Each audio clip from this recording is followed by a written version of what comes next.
మన పూర్వీకుల మెథడ్ ఒకటి ఈ మధ్య కాలంలో బాగా పాపులర్ అవుతుందండి. మీకు తెలుసో లేదో అని చెప్తున్నాను.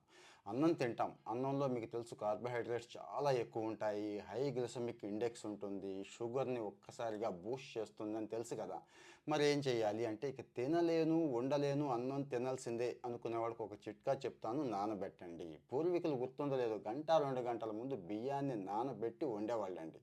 అంటే అదే కుక్కర్‌లో అదే గ్యాస్ స్టవ్ మీద నానబెట్టి వండండి అంటున్నారు. ఎందుకంటారా? నానబెట్టి వండటం వల్ల కార్బోహైడ్రేట్స్ లెవెల్స్ కొద్ది తగ్గుతాయని, గ్లిసమిక్ ఇండెక్స్ కూడా కొంత తగ్గుతుందని, పైపెచ్చు జీర్ణం అయ్యే విషయంలో కూడా చక్కగా జీర్ణం అవుతుంది అని చెప్పి రీసెంట్గా రిపోర్ట్స్ చెప్తున్నాయి. ఇది నేను సొంత కవిత్వం కాదు, స్వయంగా చెప్తోంది కాదు, వరల్డ్ ఫేమస్ రిపోర్టే. అలాంటివే చెప్తాను మీకు. సో రిపోర్ట్స్ చెప్తున్నాయి. సో దయచేసి అన్నం తినాలి ఇక తప్పదు అనుకుంటే, అంటే ఇప్పుడున్న సెడెంటరీ లైఫ్ స్టైల్లో పని పాట లేని వాళ్ళు అన్నం మ్యాక్సిమం తగ్గించండి, కొద్దిగా తినండి అంటాను.